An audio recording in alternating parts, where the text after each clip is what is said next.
सभी श्रद्धालु साथियों को नवरात्रि की मंगलमय शुभकामनाएं। मां ब्रह्मचारिणी की पूजा नवरात्रि के दूसरे दिन की जाती है। यह देवी दुर्गा का दूसरा स्वरूप है, जिन्हें तपस्विनी और ब्रह्मचारिणी कहा जाता है। मां ब्रह्मचारिणी ने भगवान शंकर को पति रूप में पाने के लिए कठोर तप किया था। वह तप, त्याग, संयम और धैर्य के प्रतीक मानी जाती हैं। माता ब्रह्मचारिणी की व्रत कथा किन किन के लिए वरदान साबित होती है?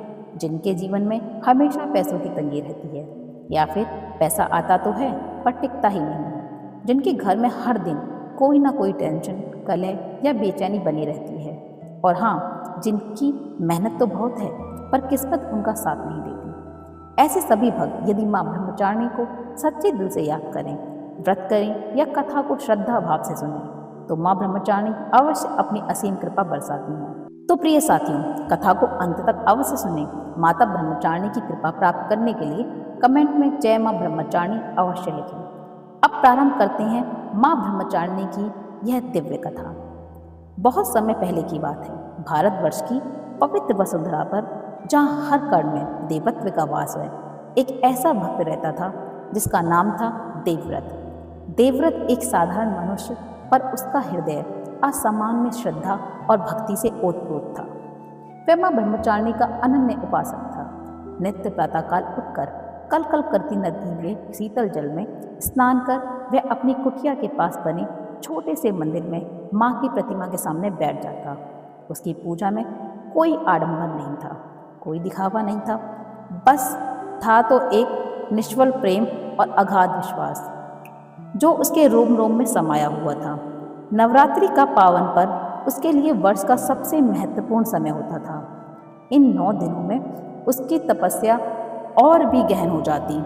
पहले दिन से ही वह कठोर व्रत आरंभ कर देता और दूसरे दिन जब मां ब्रह्मचारिणी की विशेष पूजा होती तो उसकी आंखों में एक अद्भुत चमक होती।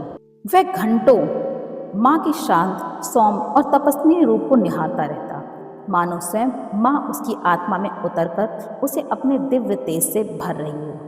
उसका जीवन शांत, सरस और संतोषपूर्ण था।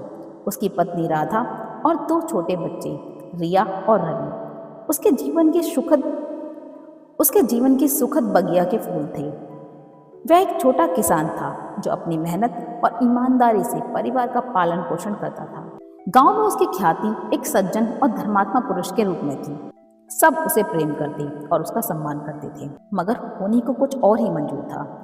जीवन की सरस धारा कब भीषण भंवर में बदल जाए कोई नहीं जानता। देवव्रत के जीवन में एक दिन अचानक बड़े संकटों का पहाड़ टूट पड़ा। यह सब इतना अप्रत्याशित था जितना निर्मम की साधारण मनुष्य का हृदय शायद फट जाए। पहला वज्रपात तब हुआ जब उसके खेतों में लगातार 3 वर्षों तक भयंकर सूखा पड़ा। फसलें सूख गईं, धरती फट गई और कुएं तालाब खाली हो गए। जीविका का एकमात्र साधन छिन गया। भूख और गरीबी ने घर के दरवाजे पर दस्तक दी। देवव्रत ने हिम्मत नहीं हारी। उसने अपनी सारी जमा पूंजी लगा दी, कर्ज लिया, मगर प्रकृति का प्रकोप थमा नहीं। माँ, ये कैसे परीक्षा है? वह अक्सर माँ की प्रतिमा के सामने बैठकर बुदबुदाता रहता। उसकी आंखों में पानी भर आता, पर वह उसे बहने नहीं देता था, यह सोचकर कि माँ को मेरा रोना पसंद नहीं होगा। अभी इस विपदा से उभरने का रास्ता ढूंढ ही रहा था। एक दिन एक भयावह महामारी ने उनके गांव को अपनी चपेट में ले लिया। वह महामारी इतनी क्रूर थी कि किसी को संभलने का मौका ही नहीं मिला। गांव के गांव खाली हो गए और इसी महामारी की चपेट में आ गया देवव्रत का छोटा हंसता खेलता परिवार। पहले उसकी पत्नी राधा और फिर उसके प्यारे बच्चे रिया और रवि। नहीं नहीं माँ, यह आप क्या कर रही हैं? देवव्रत चीख उठा। उसका हृदय फट रहा था। एक एक करके उसके अपने जीवन सभी आधारों को अपनी आंखों के सामने तिल तिल कर मरते दिखा। राधा उसकी जीवन संगिनी, जिसने हर सुख दुख में उसका साथ दिया था, वह भी चली गई और उसके बच्चे, रिया की खिलखिलाहट, रवि की मासूम शैतानियाँ, सब एक भयावह सन्नाटे में बदल गए। वह उनके मृत शरीरों को अपनी बाहों में भरकर घंटों रोता रहा। उसका हृदय अपार कष्ट से भर गया था, ऐसा कष्ट जिसे किसी को बयां नहीं कर सकता था, क्योंकि अब उसके पास कोई सुनने वाला बचा ही नहीं। गांव वाले भी महामारी के भय से दूर रहते थे और ऊपर से उसकी किस्मत को देखकर सब उसे मनहूस समझने लगे थे। एक दिन में ही उसका संसार उजाड़ हो गया था। उसका घर तो कभी प्रेम और खुशियों से भरा था, अब एक दर्दनाक सन्नाटे का अखाड़ा बन गया था। दीवारों पर अब भी उसके बच्चों के उकेरे हुए चित्र थे, राधा की साड़ी की खुशबू थी, पर यह सब अब उसे केवल पीड़ा ही देते थे। वह अकेला पड़ गया था, इतना अकेला कि उसकी आत्मा का कड़ कड़ चीख रहा था। उसका शरीर सूख कर कांटा हो गया था। भूख, प्यास और अनवरत शोक ने उसे अंदर से खोखला कर दिया था।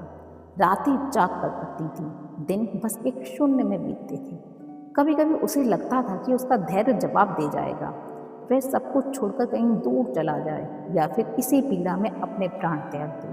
पर फिर उसे याद आती थी माँ ब्रह्मचारिणी की प्रतिमा, उसकी शांत मुद्रा। उस प्रतिमा को देखकर उसके मन में एक धीमा सा प्रकाश जगमग कर उठता था।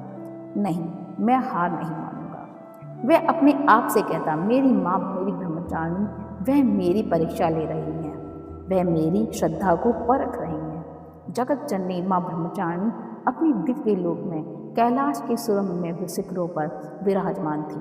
उनकी आंखों में समूचे ब्रह्मांड का ज्ञान और करुणा समाई थी। सहस्त्रों मीलों दूर पृथ्वी पर अपने उस अनन्य भक्त देवव्रत की हर पीड़ा, हर आंसू, हर आहट का वह स्पष्ट रूप से देख रही थी। जब उन्होंने देवव्रत को एक एक कर अपने प्रियजनों को खोते देखा तो उनकी आंखों में पानी आ जाता था। दिव्य आंसू जो मनुष्य के कष्टों पर छलछला उठते थे।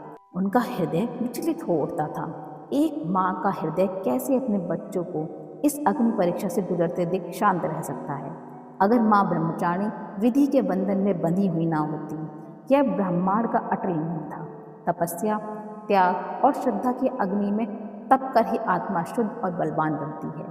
वह जानती थी कि देवव्रत की यह परीक्षा उसे टूटने के लिए नहीं, बल्कि और अधिक दृढ़ बनाने के लिए है।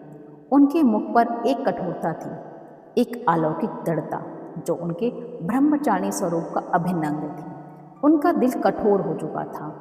नहीं, कठोर इसलिए नहीं कि उनमें दया नहीं थी, बल्कि कठोर इसलिए कि उन्हें सर्वोच्च ज्ञान और न्याय के पथ पर अटल रहना था। वे जानती थीं कि यदि वे अभी हस्तक्षेप करेंगी तो देवव्रत की तपस्या अधूरी रह जाएगी और वे उस परम आनंद और आत्मज्ञान से वंचित रह जाएगा जो इस गहन पीड़ा के बाद भी प्राप्त होता है। वह पृथ्वी पर मनुष्य की पीड़ा, उनकी क्षणभंगुर खुशियों और अनंत दुखों को देखती रहती थी। मनुष्यों का जीवन ही एक तपस्या है। वह अक्सर अपने मन में कहती कि वे प्रेम करते हैं, खोते हैं, फिर प्रेम करते हैं। वे निर्माण करते हैं, नष्ट होते हैं, फिर निर्माण करते हैं। यह चक्र चलता रहता है और इसी चक्र में उनकी आत्मा का विकास होता है। उनकी दिव्य वाणी गूंजती है, जो सच्चा तप करता है, जो श्रद्धा के मार्ग पर चलता है, उसे भय नहीं सताता। उसे पता होता है कि हर कष्ट एक अवसर है, हर चुनौती एक सीढ़ी है। उनकी आंखों से बहते आंसू दिव्य शक्ति में बदल जाते हैं, जो अदृश्य रूप से देवव्रत को शक्ति प्रदान करती थी। देवव्रत का शरीर अब जर्जर हो चुका था। गांव के लोग उसे पागल समझने लगे थे। वह अपने उजाड़ घर में बैठा रहता, बस माँ की तस्वीर को निहारता रहता। उसने खाना पीना लगभग छोड़ ही दिया था, बस कभी कभार थोड़ा जल ग्रहण कर लेता था। उसकी तपस्या अब और भी कठोर हो गई थी। हर दिन वह उसी छोटे मंदिर में जाता जहाँ उसकी पत्नी और बच्चों ने उसे आखिरी बार देखा था और घंटों आंखें मूंदकर माँ ब्रह्मचारिणी का ध्यान करता। उसकी वाणी से अब श्लोक ही नहीं निकलते थे, बस उसके हृदय से एक अटूट मौन पुकार उठती थी, माँ। फिर आया नवरात्रि का पावन पर्व। इस बार नवरात्रि के आगमन पर भी देवव्रत के मन में कोई उत्साह न था, कोई उमंग नहीं थी। पिछले नवरात्रि में उसके बच्चे और पत्नी कितने खुश थे। रिया ने माँ के लिए छोटी सी चुन्नी सजाई थी और रवि ने फूलों से मंदिर को सजाया था। उन यादों ने उसके हृदय में अपार कष्ट भर दिया। वह जानता था कि इस कष्ट को वह किसी को बयां नहीं कर सकता, बस इतना जानता था कि उसे हार नहीं माननी है। यही उसकी तपस्या थी। इस गहन पीड़ा में भी माँ की आराधना करना। पहले दिन शैलपुत्री माँ के चरण पूजते हुए उसके ओंठ सूखे थे, आंखों में आंसुओं का समुद्र उमड़ रहा था। उसका मन बार बार डोलता था, क्या मैं अब भी श्रद्धा रख सकता हूँ माँ, इतना कुछ होने के बाद? पर फिर भी माँ की प्रतिमा उसे शांत कर देती। दूसरे दिन जब माँ ब्रह्मचारिणी की विशेष पूजा हुई, देवव्रत ने अपने आप को पूरी तरह से माँ के चरणों में समर्पित कर दिया। वे अपने जीवन के उन मीठे दिनों को याद करता जब वह बड़े उत्साह से माँ ब्रह्मचारिणी का व्रत करता था। आज उसके पास ना पत्नी थी, ना बच्चे, ना धन, ना अन्न, बस था तो उसका टूटा हुआ हृदय और माँ के प्रति अटूट विश्वास। वह देर रात तक मंदिर में बैठा रहा, आंखों में आंसू लिए, पर वाणी में माँ का नाम। उसने अपने आप से कहा, माँ, आपने मुझे सब कुछ दिया था और अब आपने सब कुछ ले लिया, पर एक चीज़ है जो आप कभी नहीं ले सकती, वह है आप पर मेरा विश्वास। यह मेरा तप है, मेरी प्रतिज्ञा है कि जब तक सांस है मैं आपका नाम जपता रहूँगा। दिन बीतते गए। नवरात्रि का तीसरा, चौथा, पांचवा, हर दिन व्रत कर शरीर सूखता जा रहा था, पर उसकी आत्मा और भी अधिक दृढ़ होती जा रही थी। वह अपनी हर पीड़ा को, अपने हर आंसू को, अपनी हर सांस को माँ के चरणों में अर्पित करता जा रहा था। गांव के कुछ दयालु लोगों ने उसे भोजन देने का प्रयास किया, पर उसने विनम्रता से मना कर दिया। उसका व्रत अब केवल अन्न जल त्याग का नहीं था, बल्कि हर सांसारिक मोह से मुक्ति का था। उसकी तपस्या अब आंतरिक थी, उसकी आत्मा की शुद्धि की तपस्या। माँ ब्रह्मचारिणी अपने दिव्य लोक से मुस्कुरा उठी। उनकी आंखों से अब आंसू नहीं बह रहे थे, बल्कि एक दिव्य प्रकाश फूट रहा था। मनुष्य का हृदय कितना अद्भुत होता है, उन्होंने सोचा। वह इतनी पीड़ा सह सकता है और फिर भी प्रेम और श्रद्धा नहीं छोड़ता। उनकी कठोरता पिघलने लगी थी, क्योंकि देवव्रत ने अपनी परीक्षा पूरी कर ली थी। उसने साबित कर दिया था कि उसकी श्रद्धा अटल है, उसकी तपस्या अविचल है। अंततः नवरात्रि का अंतिम दिन आ गया, नवमी का पावन दिन। देवव्रत, जो अब एक अस्थि पंजर मात्र रह गया था, मंदिर में बैठा था। उसकी आंखें बंद थीं, होंठ धीरे धीरे जय माँ ब्रह्मचारिणी का जाप कर रहे थे। उसका शरीर भूख और कमजोरी से कांप रहा था, पर उसके मन में एक अद्भुत शांति थी, एक विजय का भाव।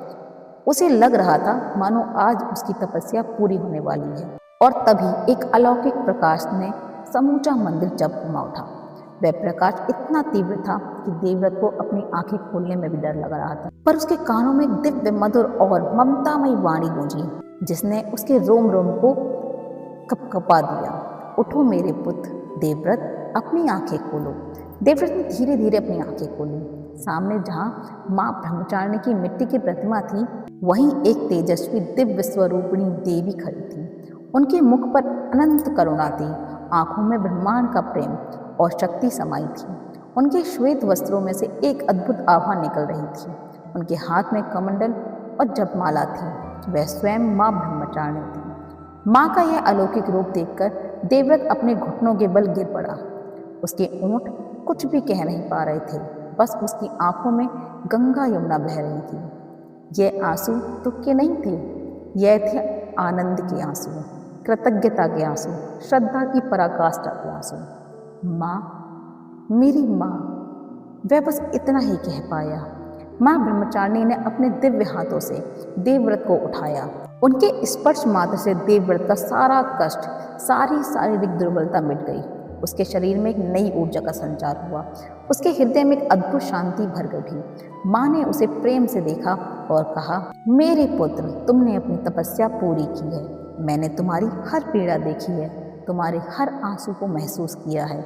मेरा हृदय अभी भी तुम्हारे कष्टों से विचलित हुआ है, पर विधि के बंधन में बंधी होने के कारण मैं सीधे हस्तक्षेप नहीं कर सकती थी।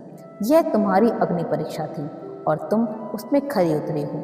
माँ की वाणी में अनंत ममता थी, जो देवव्रत के हृदय को ठंडक दे रही थी।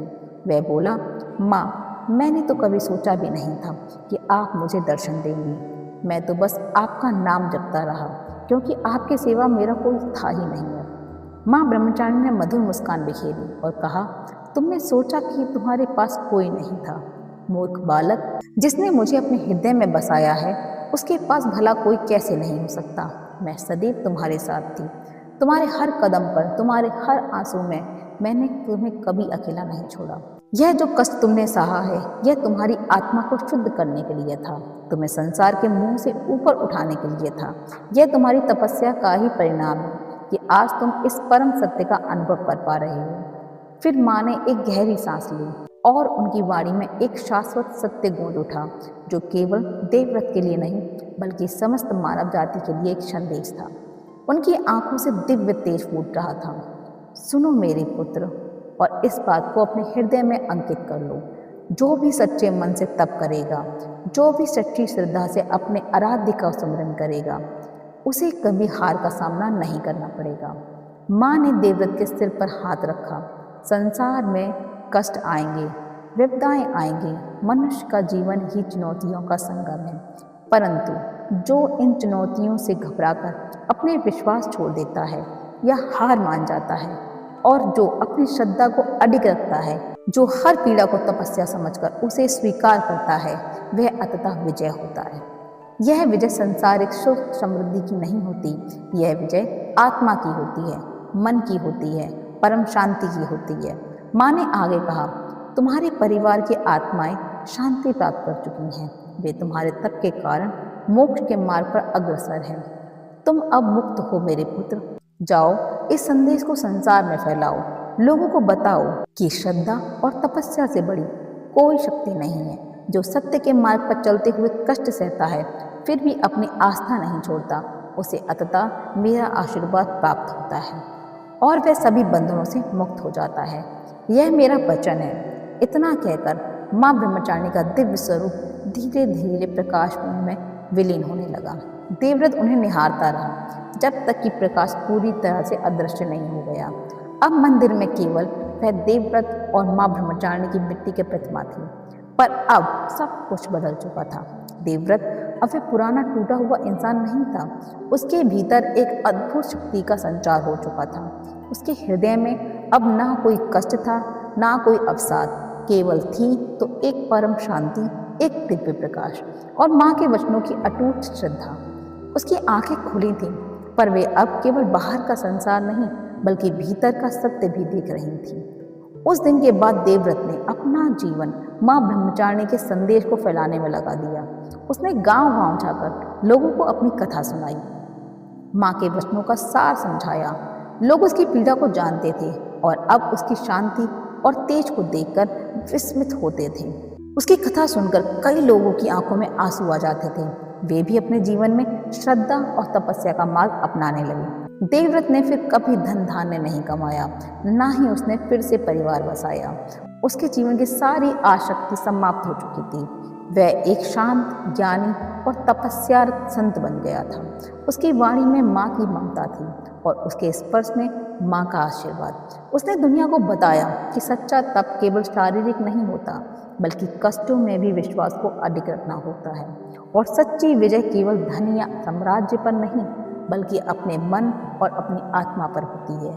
यह कथा तप, श्रद्धा और विजय का एक ऐसा शाश्वत संदेश देती है जो युगों युगों तक मानव जाति का मार्गदर्शन करता रहेगा। यह हमें सिखाती है कि जीवन में चाहे कितना भी बड़े संकट क्यों ना आ जाए, चाहे कितनी भी गहरी पीड़ा हो, यदि हम सच्चे मन से अपने आराध्य पर विश्वास रखें और अपनी तपस्या जारी रखें तो हमें कभी हार का सामना नहीं करना पड़ेगा, क्योंकि अंततः स्वयं जगत जननी माँ ब्रह्मचारिणी हमें अपने दिव्य दर्शन देकर हर कष्ट से मुक्ति दिलाकर परम विजय का मार्ग प्रशस्त करती हैं। साथियों, इस वीडियो में माता ब्रह्मचारिणी की पावन व्रत कथा यहीं पर समापन होती है। हम कामना करते हैं कि माँ ब्रह्मचारिणी की कृपा आप सभी पर बनी रहे, आपके जीवन में सदैव सुख, शांति, समृद्धि और सकारात्मक ऊर्जा का संचार होता रहे। यह विशेष दिन न केवल भक्ति भाव से भर देती हैं बल्कि हमारे जीवन में एकता, प्रेम और आस्था का संदेश भी लेकर आती हैं। नवरात्रि की दूसरे दिन की व्रत की कथा को सुनने के लिए हृदय से धन्यवाद। कृपया अपने विचार और अनुभव कमेंट्स में अवश्य साझा करें और जय माँ ब्रह्मचारिणी लिखना बिल्कुल ना भूलें। आपके द्वारा किए गए कमेंट्स न केवल आपको प्रेरित करते बल्कि यह दर्शकों के लिए भी भक्ति और श्रद्धा का स्रोत बनेंगे। जय माँ जगत जननी।